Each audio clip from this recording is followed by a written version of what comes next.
what can I say?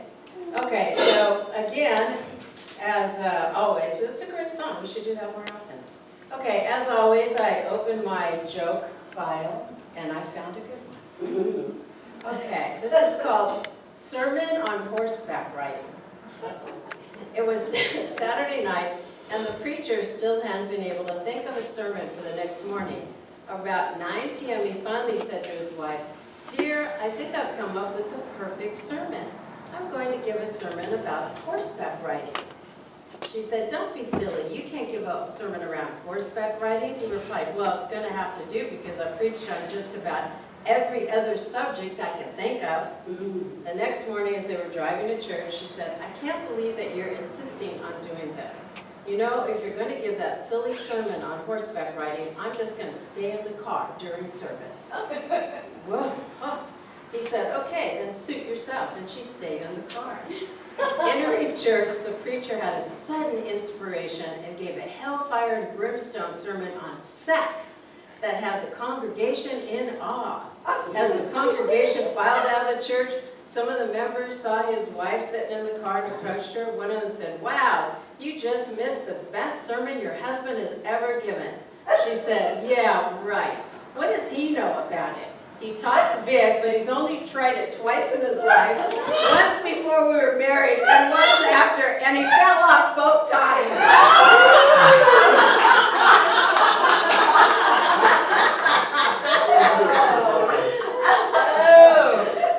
Oh my gosh, right? That was a good one. Okay, you gotta remember that punchline, right?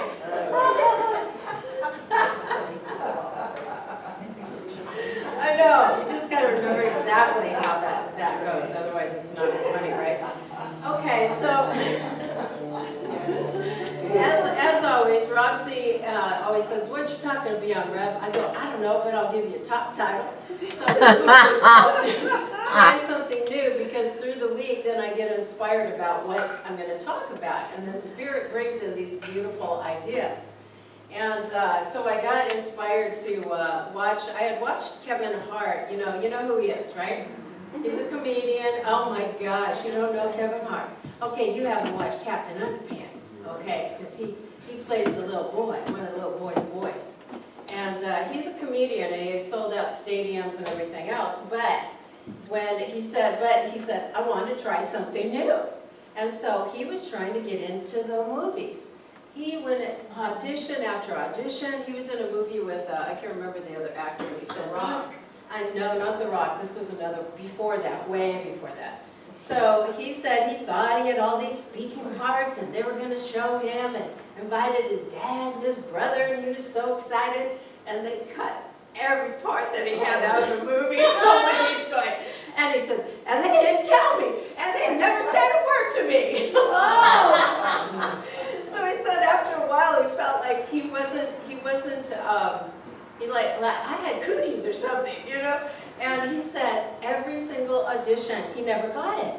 And eventually, and he said it took him years. So whenever you see somebody who you think is at instant success, contraire, okay? They have not had instant success. What it's taken in order for them to have that success is perseverance. And they keep trying and trying and trying something new. Because what do we do typically as human beings? It doesn't work 1 or 2 times, we go, and we let it go. Well, that's not how Spirit works through us. So if we're inspired to have something new come into our lives and to try something new, then that's really our soul and God telling us that this is going to make, as you said, Kathy, this is going to have my life blossom and open up if I'm just okay with being in the discomfort. I remember when I was a practitioner down at Agape in Los Angeles, I remember Michael used to say this one line, and I say it to myself all the time: if you're not learning something new, you're not growing. Okay?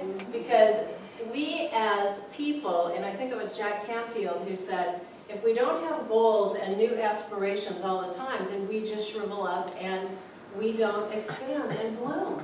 And that really is the truth, isn't it? Because if we have something new to look forward to, or we have something that we learn, like Roxy wants to make perfume, or you want to create that resource guide, it's that will give us some juice to open our lives up. And maybe that one project or the one thing that we're learning is going to be an avenue to something else. We just don't know, do we? So I'm like, okay, I'll do what's present in front of me, and then that's what I'm going to create. So speaking of that, I've been well, you all know I love to go to motivational stuff and go try new stuff. Okay, so there was one time when I went to warrior camp, all right? Now, they taught you, you're going to walk on fire, on coals. I'm like, oh, they're kidding. I'm sitting in the audience going, you're kidding. I'm not doing that. They're just saying that to scare us, right? Because it was called warrior camp. Oh, no, we did it, okay? So the thing is, our mind is so powerful that he would say, think cool grass, cool grass, cool grass, as you're running across these burning coals. So I'm thinking, cool grass, cool grass, cool grass, oh yay. And then there's somebody who's going to catch you at the end because you're running your buns off. You do not want to be on that very long, okay? You don't just sit there and go, I'm not getting burnt, ha ha ha. You're not doing that. What you're doing is allowing yourself to just trust and have faith, and it really is that. It's creating that belief in yourself and in your mind. So I ran across and they caught me, and then I'm like, I didn't get burned. And then I started thinking about it, and my feet started to burn. Because our mind is so powerful. I remember reading, and there were some people that they so did not allow themselves to believe that they weren't going to get burned. They got third-degree burns, and they went to the hospital. I just had a little bit of discomfort and put my feet under the water. Not only that, there was a guy walking around with this black stuff, and he put on my feet and instantly was okay. So it's all how we deal with something in our lives, isn't it? And that's really the key, because as we do something new, we allow that, and then I met this guy, and he had this great product, and that was fabulous. But it's also about just getting out there and trying it. And how many of you have had discomfort trying to try something new? Right? Right? Because I'm thinking about doing something like, oh, my stomach's upset, and I'm thinking, you know what? But I'm just going to do it anyway. Because if the idea, the divine ideas come in as and through us, then that means that we're supposed to do it, right?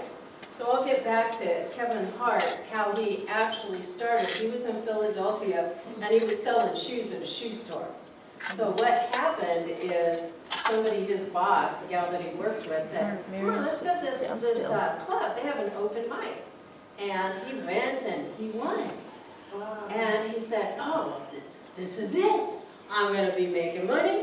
And he quit his job. So he quit his job, and they quit the open mic at the club. So then what he ended up doing, he ended up just going to other clubs in Philadelphia. And then he met this guy. He said, you're great, buddy. Let's go do some New York clubs. So he would drive every day with this mentor of his, and what was the guy's name? You don't even know the guy. But he was mentoring him, and they would go every day from Philadelphia to New York. Because if you didn't go there every day and them see you every day, they thought you didn't live there and they wouldn't book you because they didn't think that you were going to show up for the booking. Isn't that interesting? And he did that for years and years and years. And then there was one other thing, and this is the other thing to remember when you're trying something new. He went to, it was called the Comic Strip, and it was one of the popular comic clubs in New York City. And the owner saw him, and he auditioned for the owner, and the owner sees him, and he sets him down. And this is our mind, or this is sometimes people outside of us will do this, right? You know, you're just not going to make it in this business. You know, you know what, you're not going to make it, and I really would advise you to do something else. And Kevin's like, say what? that didn't just happen to me. What? And then his mentor said, don't worry about it, just, And he said, I thought he was going to be all dramatic and upset, and he said, no, let's move on, let's go. And they went to the other clubs, and he was booked all the time in all these other clubs. Okay, this is how life works. The owner of that club died. Okay, not that he wanted him to die, it just happened to die. Okay? And so, because Kevin was so popular in New York City, I know, right? Well, sometimes we think that. But anyway, he did not affirm that. And what happened is that the club, under new ownership, they thought he was fantastic, and they booked him as a headliner all the time. Oh. Now, can you imagine if he had given up and listened to that negative Nelly, and we've all had them. Didn't y'all have teachers like that? Oh, And I still remember those teachers, and you have to just go, no, they were just a miserable human being. And that's really it. And when somebody's like that in our life, just go, that's their stuff, that's not mine. You know, I'm rubber, you're glue, it's all going to stick to you. And that's another kid saying, right? But it's true, right, Darylyn? Sometimes that's the universe's way of saying, do you really want this? Exactly. Right. And do you really, and it's also a way of inspiring and making you dig down deep. I remember when I was in the insurance business, the same thing was happening. And they, oh, you're never going to make it. Oh. And I got hired to the competitor at like 3 times what I was making at the current job. And I would send him the sales bulletin without, of course, my true address. And make sure that other manager saw it. Because you know what? It does. It inspires you to move forward and to do what we need to do when we have something like that happen for us. Because it's just really God inspiring us all the time. It's giving us new ideas. It may be something new that it's opening up your creativity and something that you didn't even know about yourself. And how many of you have learned things from trying new things, and you go, wow, I didn't know I had that gift. This is incredible. So we have to just trust and keep having trust and faith. And the other thing, and I really liked what Kevin was saying, he said, on the way up, don't step on anybody's toes. Make sure that wherever you are, the job, wherever you go, that you acknowledge everybody. That no matter what, and I know I've done that my whole life, because people, oh, you should remember, I went, no, why should I? I may see that person someday. This is a small universe. It is, isn't it? And then aren't you glad when you haven't dissed that person and you have created good vibrations, because you're just creating the love and you want that love to be attracted to you, don't you? And that's what it's about. So it really is, and he says, the other thing he said, the easy road is not the best road. Because he said this, he said, if you make it and you have no struggle story behind you, you're boring. Isn't that the truth? I couldn't be talking about him if he didn't have a struggle story. And he said he didn't really have his success until about 4 years ago. So you want to know that the man's probably in his, late 30s, early 40s? He started when he was 18. So sometimes we just have to keep going and keep going and keep going. I was talking to my tenant, who's an actress. And I said, when did you get started? What were you doing? Oh, I tried to do real estate. Oh, I tried to do this. I tried to do that. And I said, so how do you feel you're successful now as an actress? And she is, by the way. She's booking like crazy. But you know why she's booking? Because she honors who she is. Yeah. Just as a unique individual. And when we honor ourselves for who we are and being authentic, that's when life opens up to us, doesn't it? Because that is really the truth. And so she started around, I think she said 5 years ago, and she said when she first started doing it, and this is just a clue for all of us, when she first started doing it, she said, it's all about the money. If I don't, I gotta get that job, gotta get the job. Well, they could smell the slop sweat on her when she was auditioning, right? Because she was so desperate, the desperation was just flowing off of her. And that's really something for us to understand. You know, when things are tough and when things are a little bit challenging, as they can be. I sat there and I was having some worries about some stuff, and I thought, you know, 2 nights in a row, and I go, okay, God, this is like not appropriate. Okay, I need to get some sleep. And so I said, now, download me, and this is what I want to tell you. Download me and give me the wisdom in order for me to find a solution. Because we're all tapped into that divine, right? And I had enough worry, and I'm like, what the hey, this is not me. And so after 2 nights, and then the answer came through, and I'm like, dang, that's good. What a nut. I was so thinking about the horrible stuff that I wasn't thinking about all the good stuff. And we tend to do that and not focus on what opportunities and what resources we have in our life. And sometimes we have to just get still, meditate, pray, take a walk, watch the birds. And then lately, I think birds are always my totem. We have these parrots. Do you guys have the parrots up here? Squawk, squawk, squawk. I mean, they're loud. So we have, yes, we have, and tons of them, you know, flocks of parrots, or whatever they call them. No, these aren't crows, these are parrots.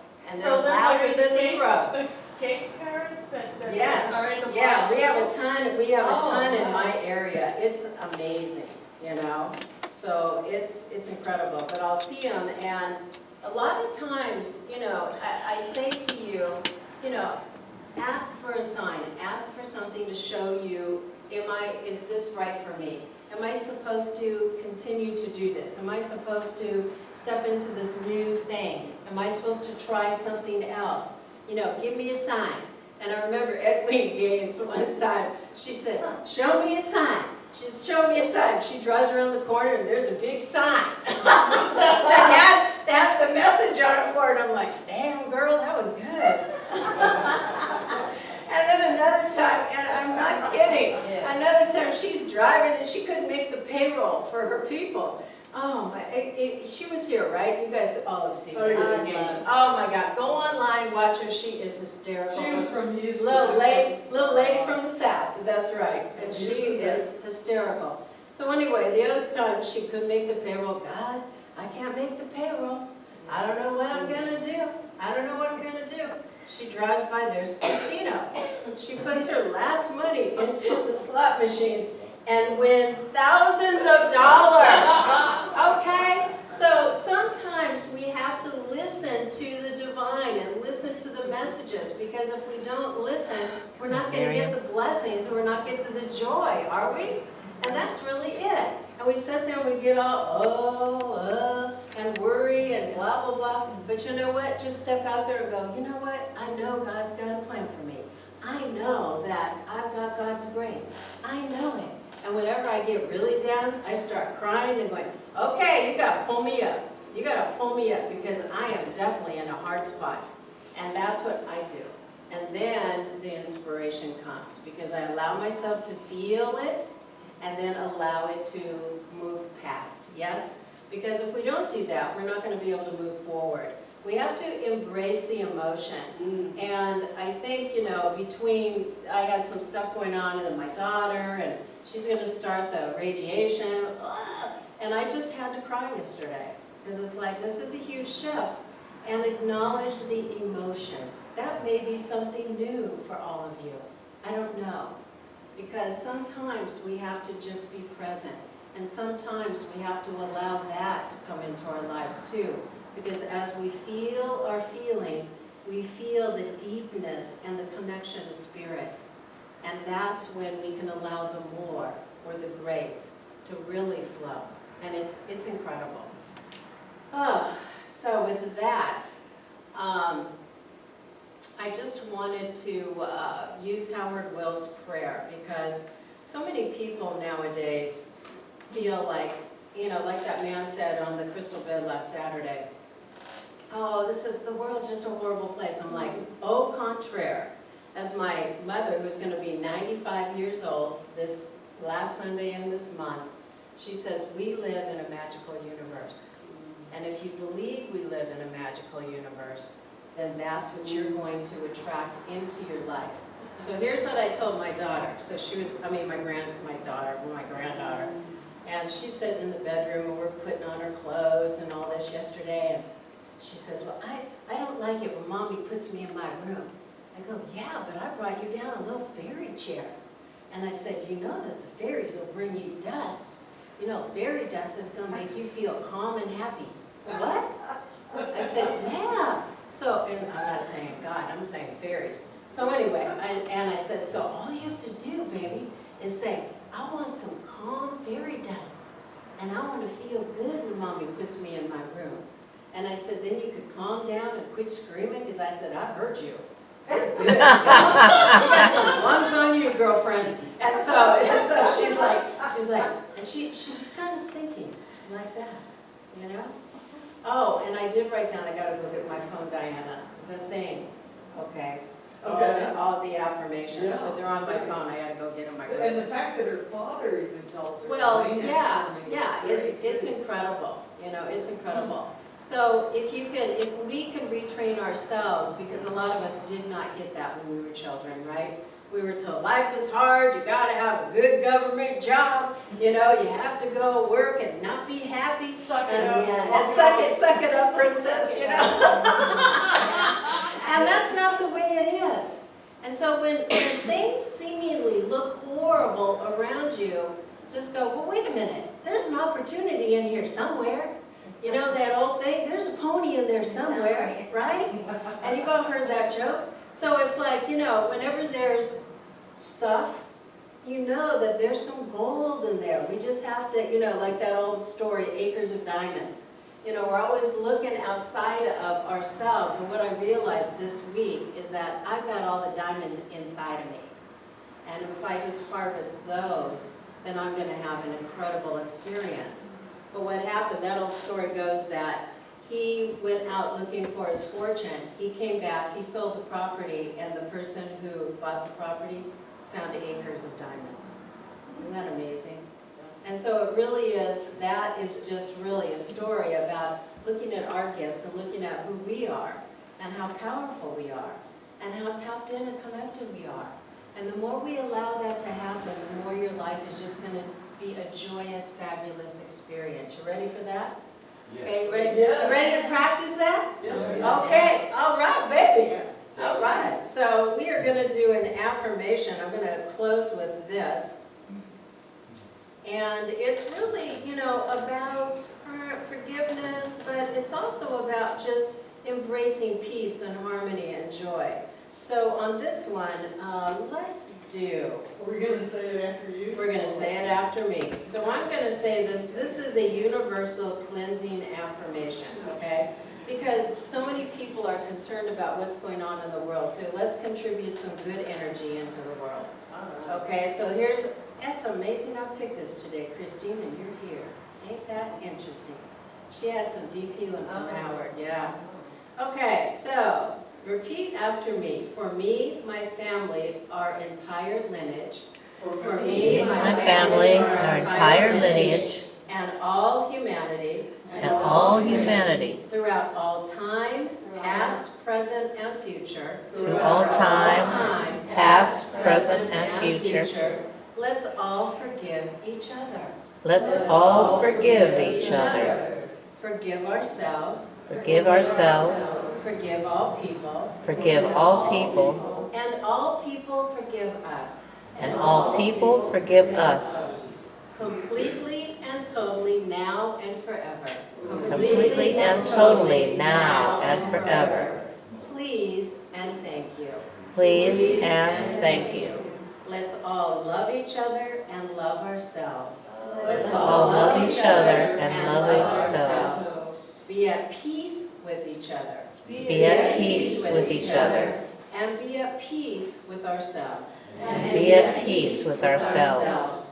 Now and forever. Now and forever. Please and thank you. Please and thank you. Thank you. Thank you. And so it is. So it is. Now, when we're saying please and thank you, it's not a beseeching thing. It's just a way of saying, I am so grateful. Thank you so much. And just acknowledge in spirit. So that's really how Howard, because I went up and asked him about that. And we say that when we're kids. Do you want this? Please and thank you. Do you want this? Please and thank you. And it really is a beautiful energy, isn't it? As we're saying that, so it feels good.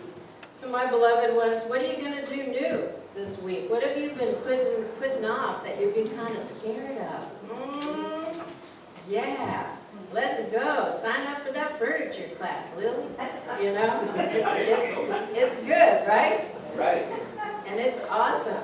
So here's the last statement. And this is, my daughter gave me this. It's called the 5-Minute Journal. And the statement for today was, William Ernest Henley, I don't know who he was, but this sounds good. I am the master of my fate. I am the captain of my soul. And through My faith, I am the captain of my soul, and so it is. Thank you.